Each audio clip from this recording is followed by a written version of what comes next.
Assalamualaikum warahmatullahi wabarakatuh.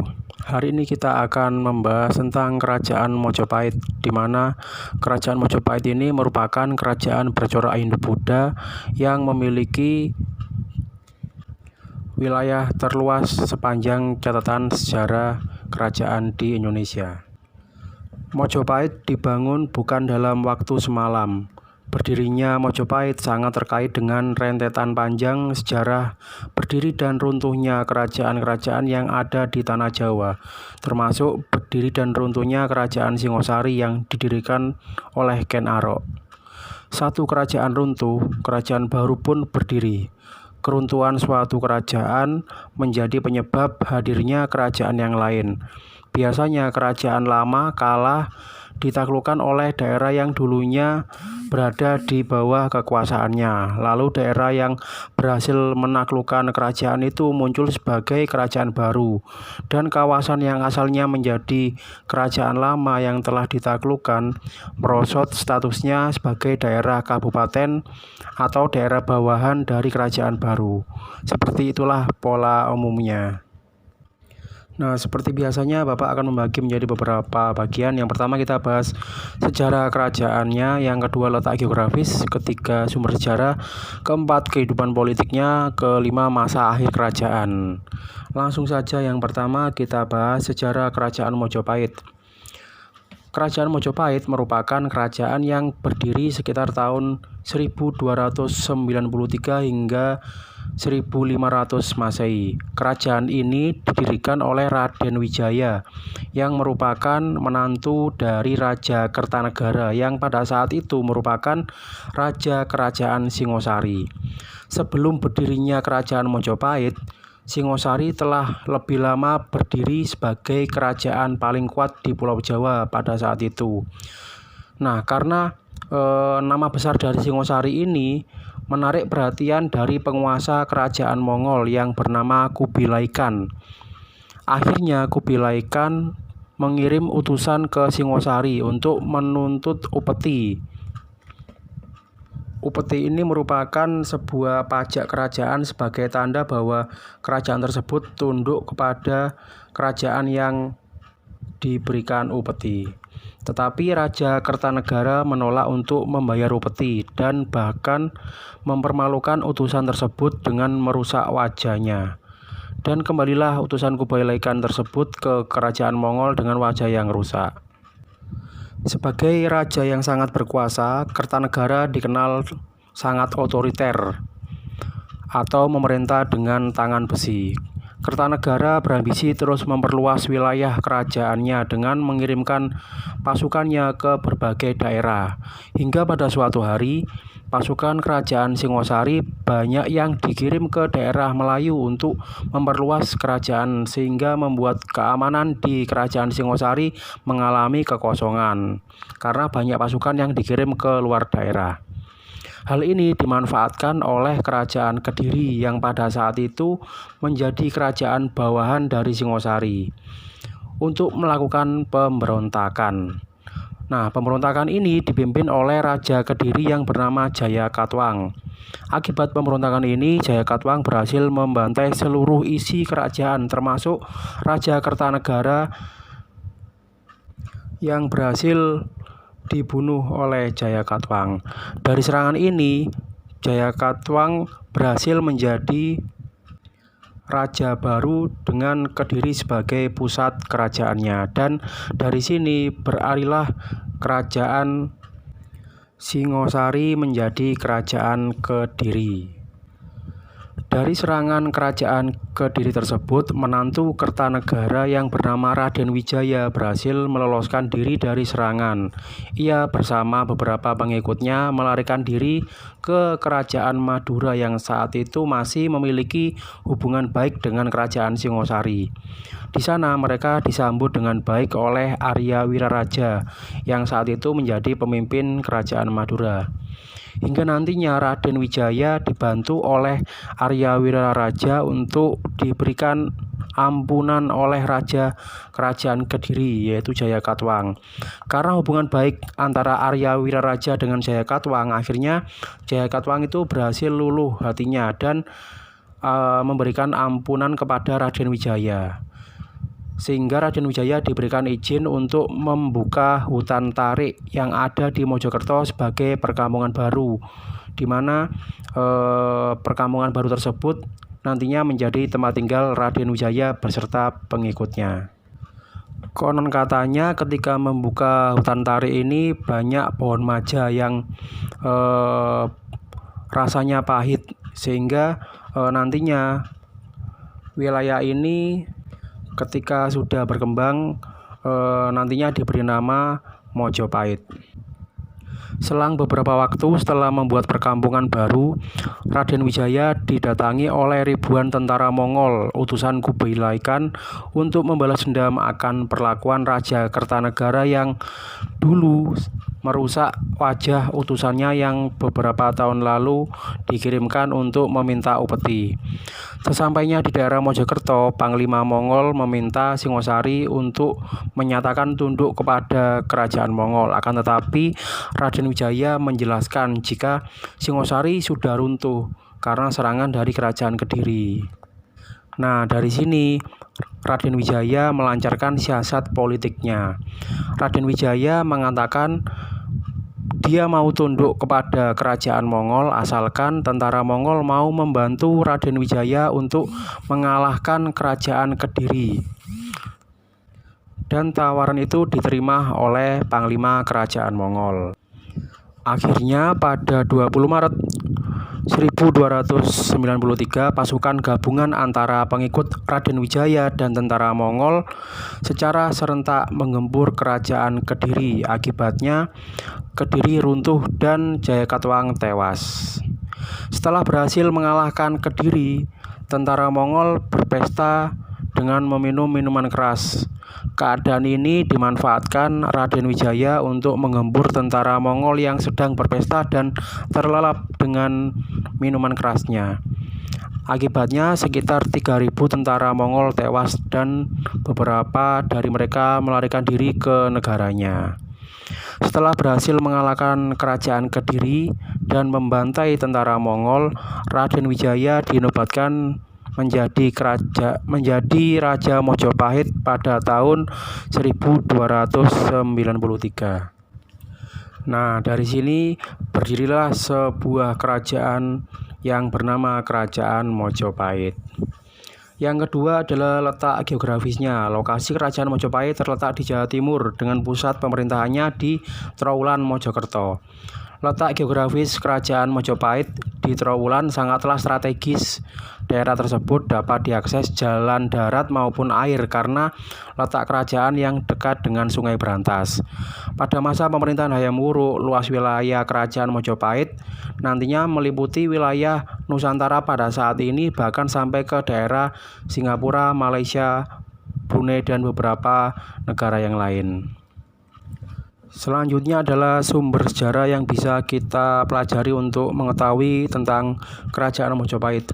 Ada banyak sekali sumber sejarah yang bisa kita pelajari untuk mengetahui informasi tentang Kerajaan Mojopahit seperti Kitab Negara Kertagama, Kitab Arjuna Wiwaha, Kitab Sutasoma, Candi Tikus, Candi Wringin Lawang, Candi Brahu, dan lain-lain. Yang keempat, kita bahas kehidupan politik Kerajaan Mojopahit. Yang pertama, pada saat pemerintahan Raden Wijaya. Raden Wijaya dinobatkan menjadi Raja Mojopahit pertama pada tahun 1293 dengan gelar Kertarajasa Jayawardhana. Sebagai seorang raja yang besar, Raden Wijaya memperistri 4 putri Raja Kertanegara sebagai permaisurinya. Para pengikut Raden Wijaya yang setia dan berjasa dalam mendirikan kerajaan Mojopahit diberikan kedudukan yang tinggi dalam pemerintahannya, tetapi ada saja yang tidak puas dengan kedudukan yang diperolehnya. Hal ini menimbulkan banyak pemberontakan yang terjadi nantinya. Yang kedua adalah pada masa pemerintahan Raja Jayanegara. Setelah Raden Wijaya wafat, digantikan putranya yang bernama Kalagamet dengan gelar Sri Jayanegara. Kalagamet sudah diangkat menjadi raja muda sejak ayahnya masih memerintah. Ternyata Jayanegara adalah raja yang lemah. Oleh karena itu, pada masa pemerintahannya, Mojopahit terus dilanda oleh sejumlah pemberontakan. Dan pada tahun 1328 terjadilah musibah yang mengejutkan. Raja Jayanegara dibunuh oleh Tanca, yaitu seorang tabib kerajaan. Tanca kemudian dibunuh oleh Patih Gajah Mada. Yang ketiga adalah Tribhuwana Tunggadewi. Raja Jayanegara tidak memiliki putra, sehingga ketika Raja Jayanegara wafat, tahta kerajaan diduduki oleh adik perempuannya yang bernama Brekahuripan. Ia dinobatkan menjadi Ratu Majapahit dengan gelar Tribhuwana Tunggadewi Jaya Wisnuwardhani. Selama memerintah, Tribhuwana Tunggadewi didampingi suaminya yang bernama Cakradhara atau Cakreswara yang menjadi raja di Singosari dengan gelar Kertawardhana. Berkat bantuan dan saran dari Patih Gajah Mada, pemerintahannya dapat berjalan lancar walaupun masih timbul sedikit pemberontakan. Selanjutnya yang keempat adalah Raja Hayam Wuruk. Hayam Wuruk adalah raja yang cakap. Pada masa pemerintahan Hayam Wuruk, inilah Mojopahit mencapai puncak kejayaan. Keberhasilan dalam memerintah Mojopahit tidak lepas dari peran patihnya, yaitu Patih Gajah Mada yang terkenal dengan Sumpah Palapanya, di mana Sumpah Palapa ini berbunyi, lamun hus kala Nusantara isun amukti palapa, lamun kala ring gurun ring seran Tanjung Pura ring haru ring Pahang Dompo ring Bali Sunda Palembang Tumasik samana isun amukti palapa, yang artinya Patih Gajah Mada tidak akan menghentikan puasanya sebelum mempersatukan Nusantara. Di bawah pemerintahan Raja Hayam Wuruk yang didampingi oleh Patih Gajah Mada, wilayah kekuasaan Mojopahit hampir seluas negara Indonesia sekarang, bahkan pengaruhnya terasa sampai ke luar Nusantara. Dengan kenyataan itu, berarti Sumpah Palapa Patih Gajah Mada benar-benar terwujud. Padahal konon katanya pada saat mengucapkan Sumpah Palapa ini, Patih Gajah Mada banyak ditertawakan oleh penghuni kerajaan pada saat itu. Tetapi sumpah ini didukung dan diamini oleh Ratu Tribhuwana Tunggadewi yang pada saat itu lewat dan mendengar Sumpah Palapa Patih Gajah Mada. Nah, dari sini kita bisa belajar bahwa ketika kita mempunyai mimpi, kita harus fokus kepada mimpi tersebut. Jangan hiraukan perkataan orang lain, terus maju, berusaha, berdoa. Insya Allah mimpi kalian akan terwujud. Nah, setelah Raja Hayam Wuruk wafat, terjadilah perebutan kekuasaan di antara putra-putri Hayam Wuruk. Kemelut politik pertama meletus pada tahun 1401.